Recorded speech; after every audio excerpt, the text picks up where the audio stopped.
quiser contar o que está lhe pegando, você fica à vontade. Graça e paz a todos, boa noite. Todos me reconheceram quando eu cheguei? É a barba, né? Eu tirei a cobertura, né? Já há 2 anos de barba.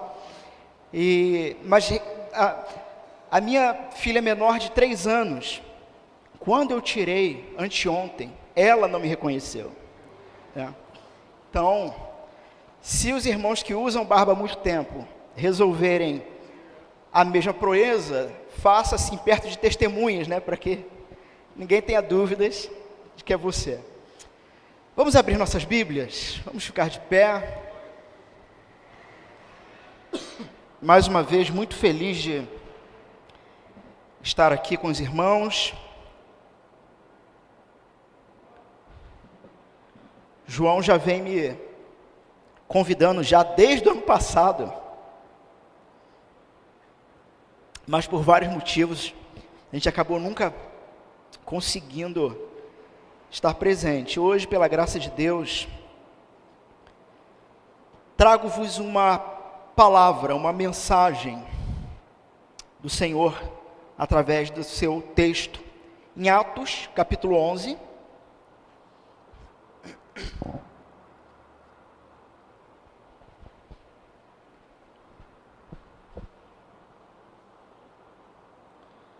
A partir do verso 1,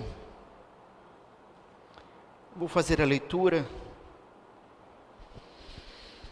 Eu vou ler do 1 ao 18. Diz o seguinte: chegou ao conhecimento dos apóstolos e dos irmãos que estavam na Judéia, que também os gentios haviam recebido a palavra de Deus. Quando Pedro subiu a Jerusalém, os que eram da circuncisão o arguíram, dizendo: entraste em casa de homens incircuncisos e comestes com eles.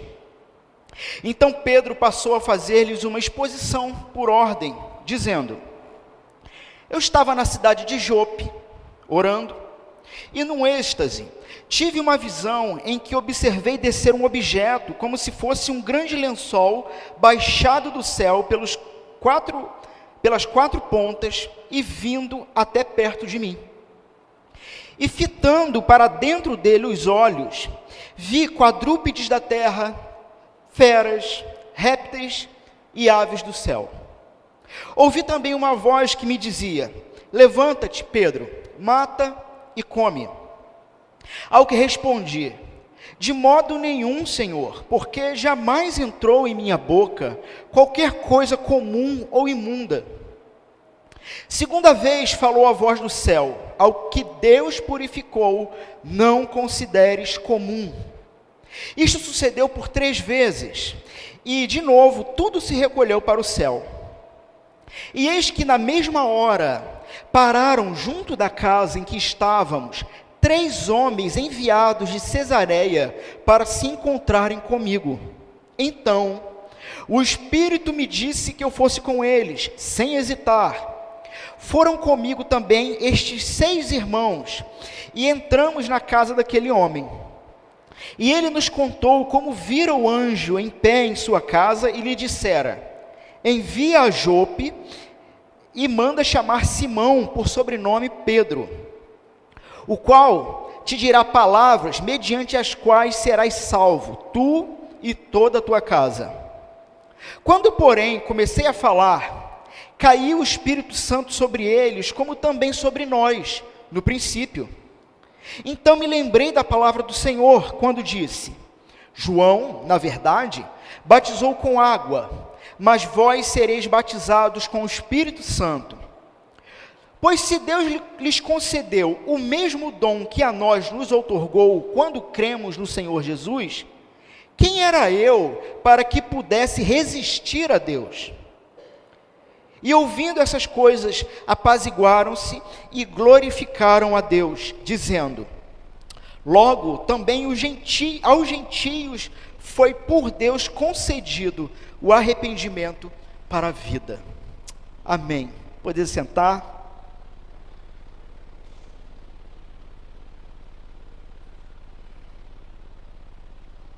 Irmãos, nossa geração, ela tem vivido algumas grandes dificuldades. Dificuldade de foco, concentração, aprofundamento, né? Hoje, a juventude, de uma maneira geral, ela quer ter informação, ela não quer ter conhecimento. Vemos uma geração que ela não se aprofunda de fato, porque, na verdade, essa própria geração já não sabe o que é mais tão importante para ela. Alguns estudiosos e alguns coaches por aí, alguns treinadores por aí, eles têm ajudado algumas pessoas a organizar o que nós conhecemos como agenda. Na verdade, um dos nossos maiores problemas, e não tenha dúvida, talvez, um dos seus maiores problemas, uma das suas maiores dificuldades para desenvolver a sua própria vida, é porque você não tem uma agenda. Simples assim. É porque você não conseguiu organizar a sua vida. Com caneta, papel e horário, tendo disciplina nessa agenda. E uma das grandes dificuldades para a gente conseguir organizar a nossa agenda, ou seja, organizar a nossa própria vida, é porque nós não sabemos mais na nossa própria vida quais são as nossas prioridades. Qual é a sua prioridade? Segundo alguns pesquisadores, eles dizem o seguinte: normalmente a juventude não tem conseguido galgar grande sucesso, porque ela não consegue, há 5 ou 10 anos antes, decidir o que ela vai ser. E decidindo o que ela vai ser, construir a sua vida a partir desse alvo. Agenda. Não sabemos mais de fato quais são as nossas prioridades. E vejam, cada irmão e irmã aqui nessa noite teve como prioridade estar no culto ao Senhor. Ter fixado na sua agenda pessoal e não abrir mão de que no domingo, às 18h30 da noite, estaríamos juntos, reunidos, adorando ao Senhor e sendo alimentados pela palavra. Vocês só estão aqui, pelo menos de uma maneira geral, não sei todos, porque isso aqui é importante para vocês. Porque este momento é importante para vocês. Então a nossa vida ela é construída a partir de prioridades, a partir de agendas. E veja, nesse sentido, a própria igreja acaba sendo construída a partir de prioridades. E as prioridades irão ditar a agenda da igreja. E tendo a agenda da igreja em mãos, os irmãos, aqueles que tiverem compromissos mais próximos com a igreja, irão agir de acordo com esse compromisso, com essa prioridade da agenda da igreja. Muito bem, essa noite nós vamos refletir sobre uma comunidade cativante, sobre uma igreja cativante. E do que se trata essa igreja cativante? Bom, uma igreja cativante vai ser uma igreja que tem uma agenda, sem dúvida, porque ela tem prioridades. Mas vamos olhar para o nosso texto e perceber como as prioridades da igreja foram construídas a partir do Evangelho. E a partir do Evangelho, essa igreja se tornou atraente, se tornou cativante, conforme o nosso tema da noite. Meus irmãos, aqui no nosso texto, aqui no capítulo 11, nós, na verdade, temos desde o início de Atos, né? Livro de Atos, escrito por Lucas, o mesmo escritor do Evangelho de Lucas. Lucas vai registrar, então, esse livro de Atos. E, nesse livro, nós vamos ter o desdobramento, desde a subida de Cristo, a descida do Espírito Santo. Os apóstolos, então, começam a pregar. Nós temos mais de 3 mil conversões na primeira pregação de Pedro, cheio do Espírito. E na sequência, dentre tantos e tantos acontecimentos, nós temos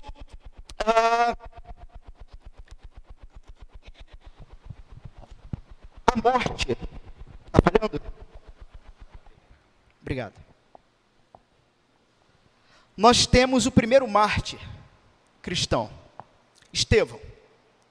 E a partir de Estevão, o texto sagrado diz que ali começou uma grande perseguição.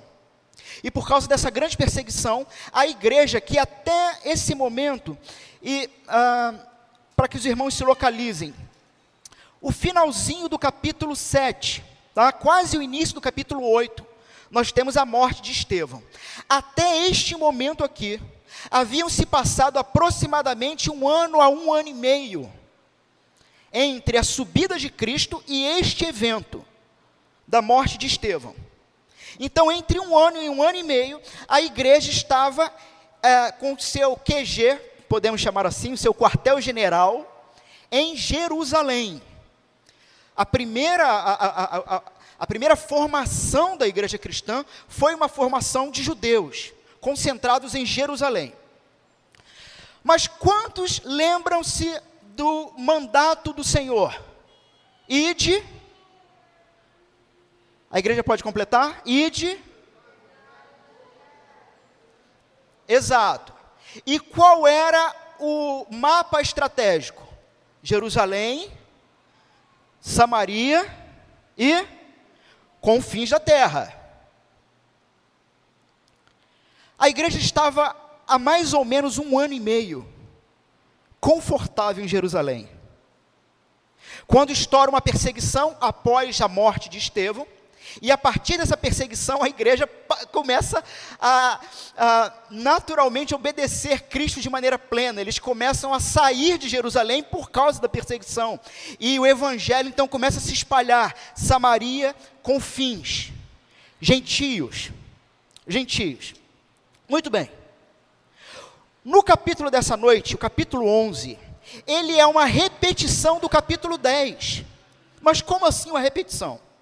No capítulo 10, e aí os irmãos com calma em casa podem ler o capítulo 10 para entender mais detalhes dessa história. No capítulo 10 é dito que um homem chamado Cornélio, ele era um centurião, um chefe de soldados romanos, um homem temente a Deus. Ele recebe a visita de um anjo que dá a ele as instruções para mandar um funcionário ir até uma cidade chamada Jope, uma cidade de aproximadamente 1 dia e meio a 2 dias de caminhada. Então Cornélio, um homem que não era judeu, um homem que era gentio, e o que eram os gentios? Os gentios eram pessoas que simplesmente não eram judeus, simples assim. Então, se nessa noite aqui não houver nenhum irmão ou irmã de linhagem judaica, você é um gentio, porque não somos judeus. Simples isso. Então, Cornélio era um gentio.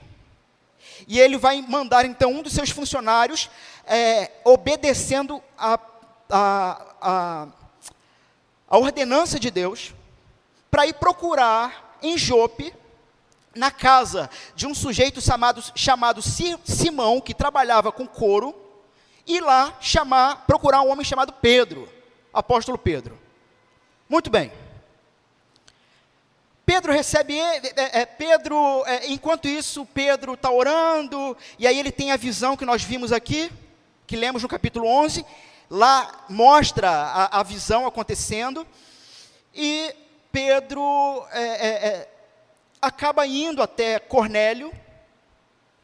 Cornélio e a família se convertem, são preenchidos pelo Espírito Santo de maneira visível e são batizados. Muito bem. Todos estão comigo até agora? Amém? Amém. Ok. Quando a gente chega no capítulo 11, olha o que está acontecendo. Verso 1,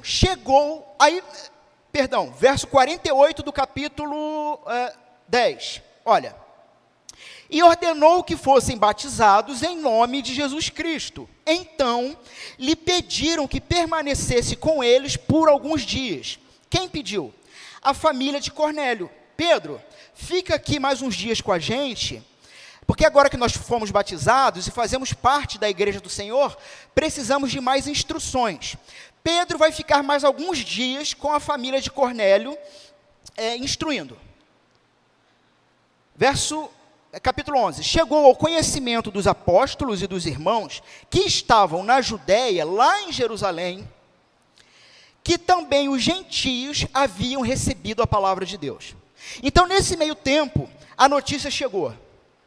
Olha, o que estava concentrado entre os judeus, que era o anúncio de que Jesus Cristo é o Messias prometido, é o Filho de Deus, que se tornou carne como um de nós, e morreu por causa dos nossos crimes, para que os nossos crimes pudessem ser perdoados.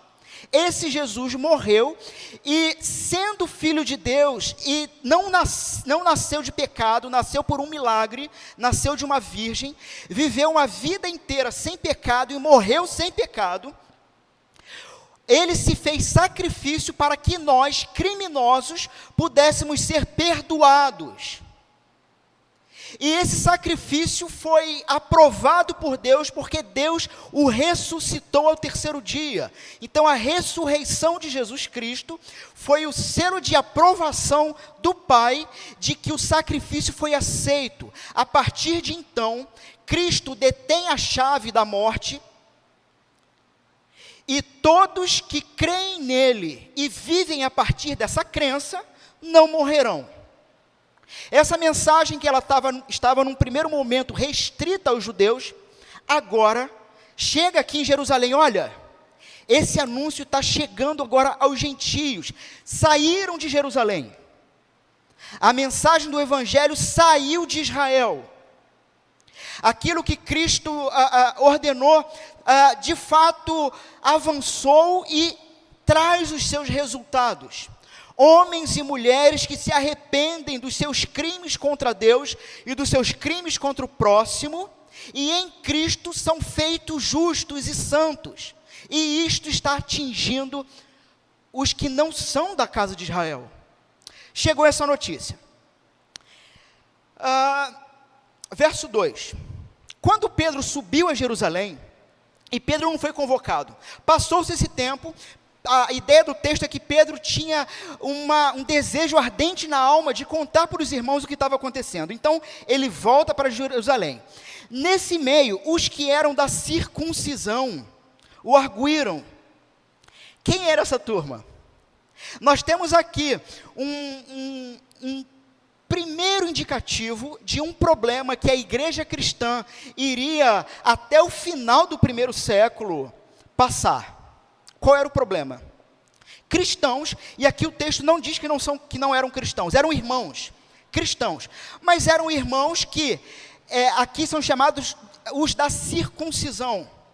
Quem eram os da circuncisão?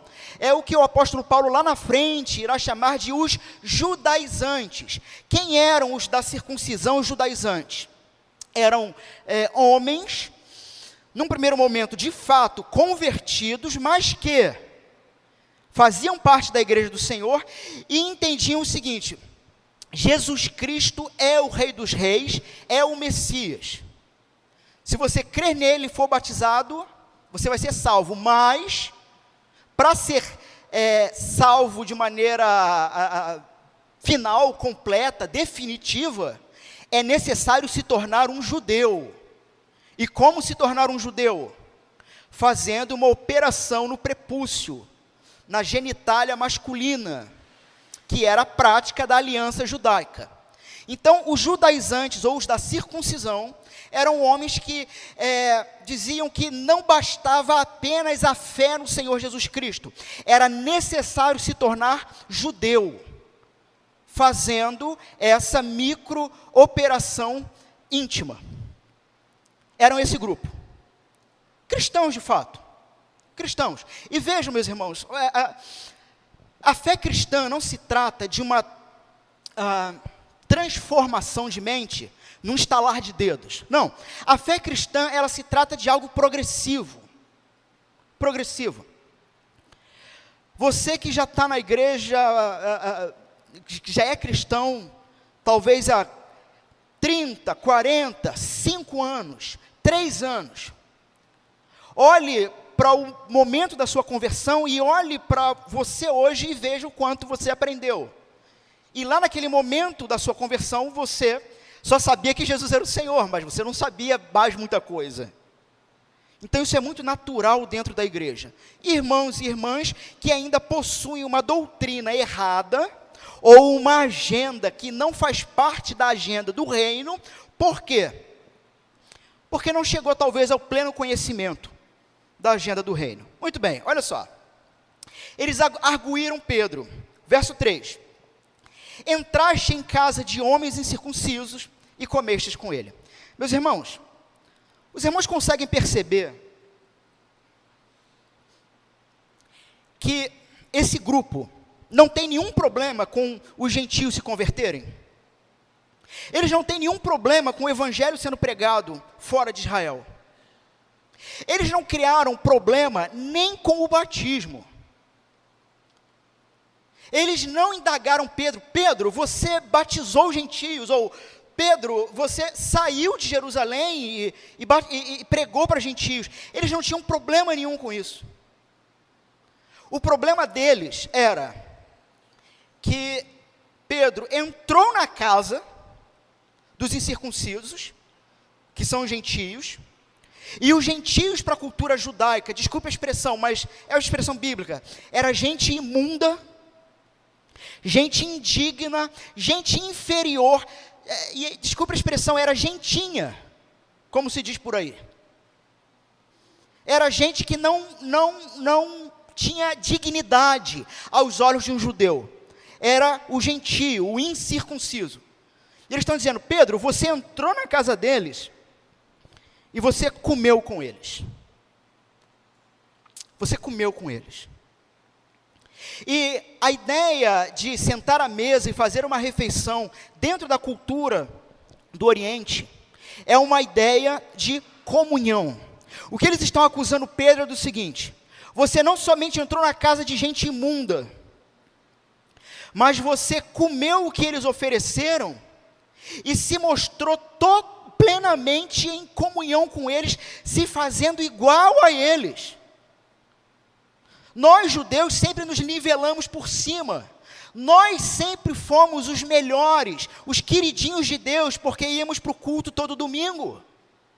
E agora, você se igualou a pessoas que não são da nossa casta, que não são como a gente.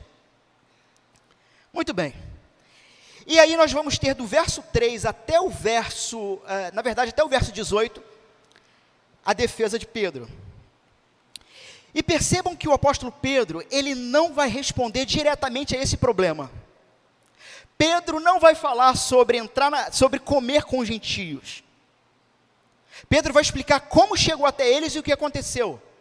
O que Pedro vai fazer com esse grupo é o mesmo processo que Pedro passa no capítulo 10, sendo que no capítulo 10 nós temos uma narração de Lucas. Agora no capítulo 11, Pedro vai recontar a história a partir do seu ponto de vista. Por quê? O que Pedro está dizendo para esse grupo é o seguinte: vejam, eu era igual a vocês, eu era igualzinho a vocês. Essas duas passagens, elas são conhecidas como a conversão de Cornélio. Mas se você observar com muita calma, na verdade se trata da conversão de Pedro.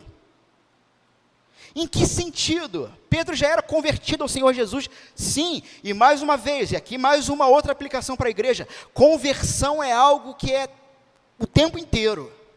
Conversão se trata de algo que é diário. Diariamente você precisa se converter de você mesmo, dos seus próprios desejos, das suas próprias justiças e vontades.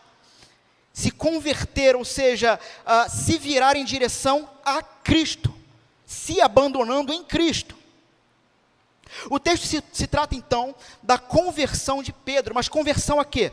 Conversão à agenda do reino. Porque Pedro, se os irmãos pegarem do capítulo 8, capítulo 8 em diante, os irmãos vão perceber Pedro, ele curando enfermos, ressuscitando pessoas, fazendo atendimento pastoral, ensinando. Pedro estava seguindo a sua agenda, seguindo a sua cartilha. Só que ele precisava se converter para a missão. Ele precisava sair da sua zona de conforto. Ele precisava abrir mão da sua própria vontade e se converter à vontade de Cristo. E aí ele vai dizer o seguinte: olha, eu era igualzinho a vocês. Igualzinho. De certa maneira, me achava superior. Eu olhava para os gentios e me via como acima. Ele diz, verso 5, eu estava na cidade de Jope orando, e num êxtase, tive uma visão. Vi descer um objeto como se fosse um grande lençol, baixado, e tinham animais ali, e ele olha para dentro, e ele vai perceber que eram animais que dentro da dieta judaica, um judeu não poderia comer. Meus irmãos, Pedro, ele estava tão entranhado na sua agenda religiosa particular, que o próprio Deus, e ele não tinha dúvida que era o Senhor, o próprio Deus disse para Pedro, Pedro, mata e come. E Pedro teve a coragem de dizer não para Deus, sem crise, porque ele estava cego pela sua própria prioridade, cego para as suas próprias vontades, cego diante da sua própria religião, a ponto de dizer para Deus, não. E ele não somente diz para Deus não, mas ele diz assim para Deus, sabe, aquela pontinha de justiça própria, dizendo, Senhor, veja, na minha boca nunca entrou nada imundo. Sabe o que é isso? Justiça própria. Pedro precisava se converter mesmo. E Pedro vai contar nessa história que foram necessárias 4 intervenções do próprio Deus para que Pedro viesse a se converter para a missão. E qual é a missão? Está ali o slide? Tá. É ser cativante. É atrair. Mesmo que você morra. Mesmo que você morra. Pedro precisava se converter para a missão. E a missão não tinha como um fim em si mesmo uma reunião ou um culto. O culto cristão é o local onde irmãos adoram ao Pai. E a missão se trata de sair daqueles portões e encontrar mais irmãos. Sair em busca dos nossos queridos irmãos que estão perdidos ainda no lamaçal do pecado. É cativá-los para Cristo. Para Cristo. E Pedro então vai falar sobre 4 intervenções. Verso 7, primeira intervenção. Eu vi aqueles animais e ouvi uma voz que me dizia, levanta-te Pedro, mata e come. E aí ele vai dar essa resposta, Senhor, não, eu sou bom demais, nunca comi nada impuro. E o Senhor vai dizer, não chame de impuro o que eu já purifiquei. A religião pessoal de Pedro estava começando a ser balançada e quebrada aqui. E aí ele vai continuar. Isso sucedeu por 3 vezes, verso 10. E de novo tudo se recolheu. Muito bem, verso 11. E eis que na mesma hora pararam junto da casa em que estávamos 3 homens, enviados de Cesareia para se encontrarem comigo. Esses 3 homens eram aqueles 3 funcionários de Cornélio. Então Pedro estava relatando, eu estava orando, tive essa visão, eu tive a coragem de dizer não, na face de Deus, mas o Senhor me corrigiu. No mesmo instante chegaram 3 homens perguntando por mim. Aí verso 12, a segunda intervenção do próprio Deus nesse processo de conversão para a missão. Então o Espírito me disse que eu fosse com eles, sem hesitar. Foram comigo também estes 6 irmãos que estavam com ele. E entramos na casa daquele homem. Então a primeira indagação está respondida. Vocês querem saber por que eu entrei na casa de pessoas que são consideradas inferiores? Porque eu fui convertido pelo Senhor para a missão. Para a missão. Por isso eu entrei lá. O Senhor falou comigo 2 vezes. E aí ele continua, verso 14. Não, desculpa, verso 13. E ele nos contou como vira um anjo em pé em sua casa. Quem contou isso? Cornélio. Cornélio. No capítulo 10, já começa contando que Cornélio teve essa visão. E aqui Pedro está dizendo, ele nos contou como vira o anjo em pé em sua casa e lhe dissera, envia a Jope e manda chamar Simão, por sobrenome Pedro, o qual te dirá palavras mediante as quais serás salvo, tu e toda a tua casa. Então, ele está dizendo, eu entrei na casa deles, porque existe uma prioridade no reino. Existe uma prioridade no reino. E ele começa agora a dizer por que ele comeu e por que ele se relacionou.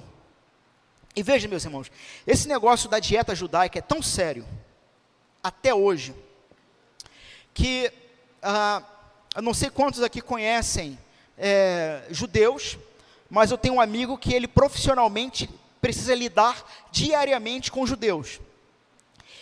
E ele me mostrou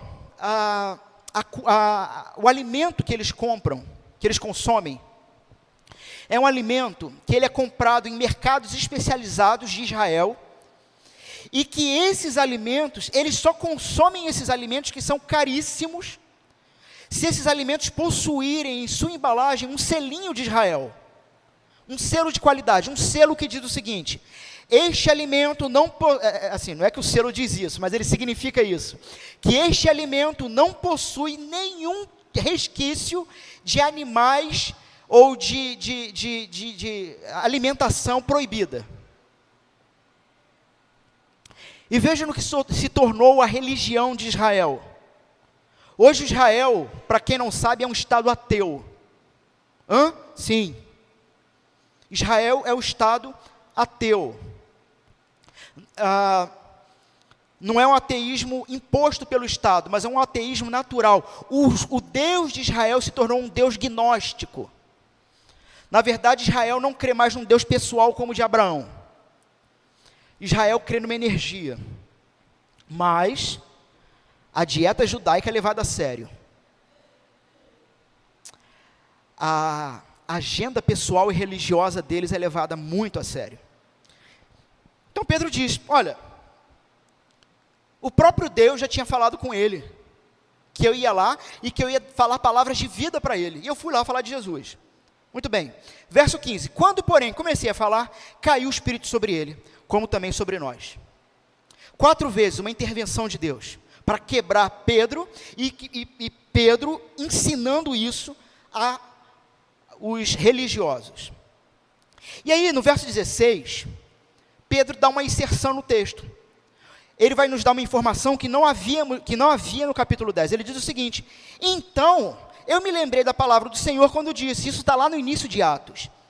João, na verdade, esse João é João Batista, aquele que batizava no deserto, que batizou Jesus. Então Pedro lembra que Jesus disse, João, na verdade, batizou com água, mas vós sereis batizados com o Espírito Santo. E aí Pedro vai argumentar no verso 17. Se Deus lhes concedeu o mesmo dom que a nós, quem era eu para resistir? O argumento de Pedro é o seguinte, se Deus já deu o que é maior, quem sou eu para negar o que é menor?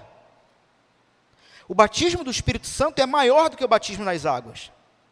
Se o batismo do Espírito Santo, que é maior, já foi dado pelo próprio Deus, quem sou eu para negar o batismo nas águas? E batizei nas águas. Meus irmãos, o argumento aqui é o seguinte, O que ele está dizendo é que, uma vez tendo crido no Senhor Jesus, tendo sido selado pelo Espírito Santo por causa da palavra, e batizado nas águas, não há mais diferença.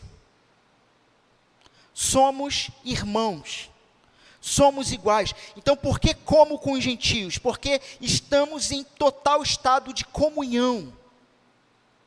A ideia da mesa no Oriente também havia a ideia de paz. Estamos em paz. Não há guerra entre a gente, não há conflito entre a gente por causa do Evangelho.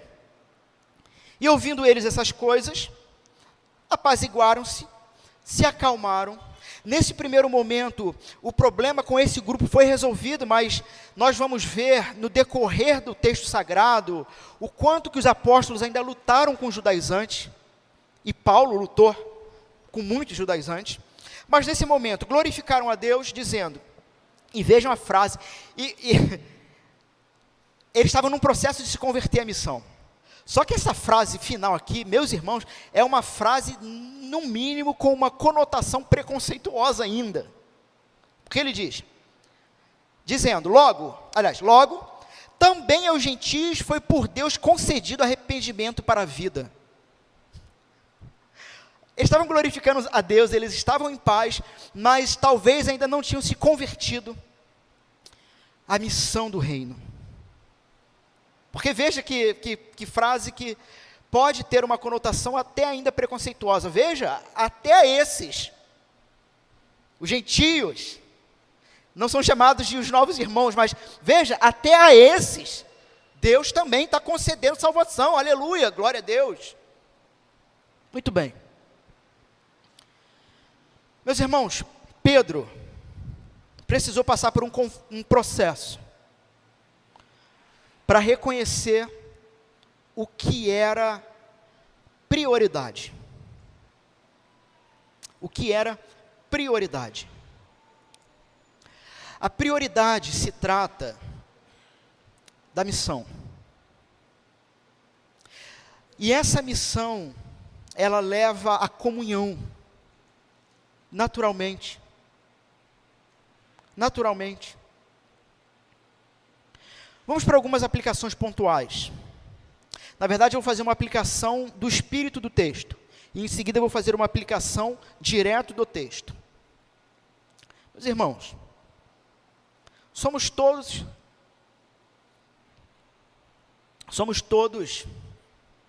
filhos de Adão, descendentes ainda da queda. Nós ainda, mesmo transformados por Cristo, invariavelmente carregamos nossas idiosincrasias, nossas bobagens pessoais. E por conta das nossas bobagens pessoais, naturalmente, em um ambiente como esse, de reunião de pecadores, arrependidos, mas pecadores, em reuniões como essa, 1 mês, 2 meses, anos e anos, naturalmente, ao longo dos anos, os irmãos terão conflitos. E terão conflitos uns com os outros. E eu não duvido que nesta igreja, como em todas as igrejas do Novo Testamento e do planeta, eu não duvido que nesta igreja não existam irmãos e irmãs que não se falem, ou que fazem biquinho, ou que desdenham ou desfaz do trabalho de A ou B ou C. Só que diante da prioridade da missão, a gente lembra daquele texto em João, que Jesus disse o seguinte, olha, novo mandamento vos dou, amai-vos uns aos outros. E aí ele vai completar um pouco mais à frente, que vocês serão reconhecidos como meus, porque se amam.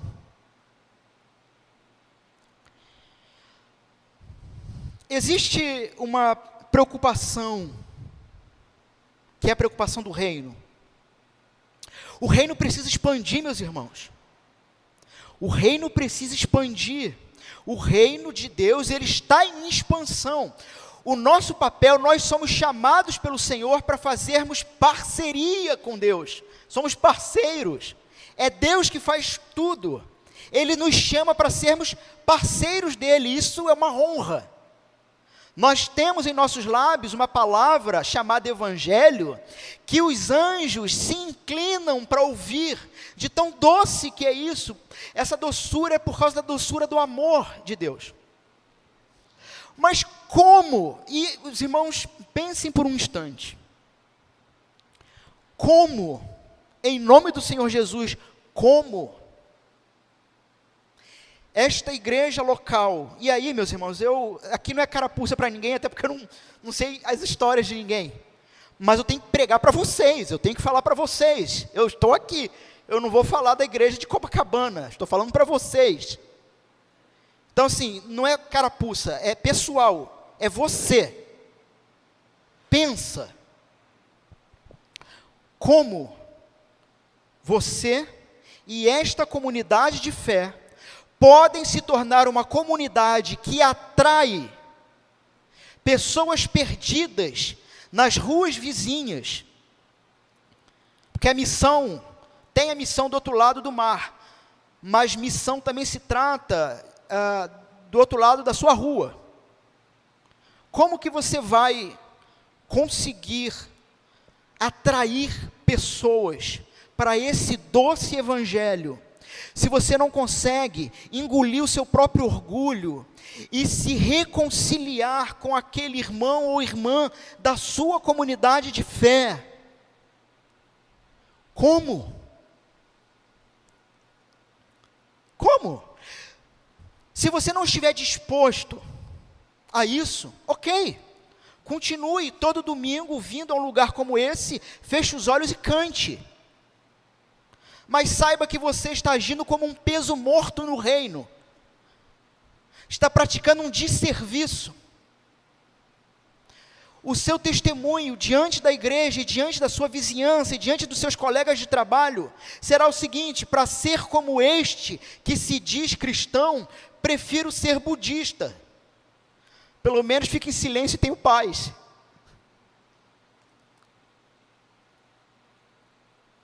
Essa é uma aplicação do espírito do texto, meus irmãos. Do espírito do texto. Como seremos parceiros de Deus na missão que Ele deu, nos nossos locais onde estamos plantados, se não nos consertamos e nos reconciliamos com irmãos que são amados por Deus? Como? Vamos para uma aplicação do texto.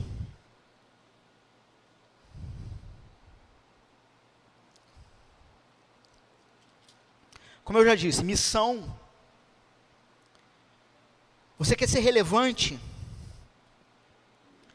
Você quer olhar esses bancos cheios de adoradores convertidos ao Senhor Jesus e que vivem de segunda a sábado diante do Senhor, trabalhando, estudando, mas cônscios diante do Senhor, e que no domingo apenas refletem o que fazem durante a semana? Porque é disso que se trata o culto cristão. O culto dominical nada mais é do que uma manifestação pública do que você faz de segunda a sábado. Se de segunda a sábado você não se coloca diante do Senhor, você está perdendo seu tempo vindo no domingo, fechar os olhos e cantar. Se de segunda a sábado você não se coloca diante do Senhor, o seu domingo é um grande teatro. Muito bem. Tenho certeza que o desejo dessa igreja é de irmãos e irmãs, homens e mulheres convertidos ao Senhor, que atraem outras pessoas para o Senhor, para estarmos juntos.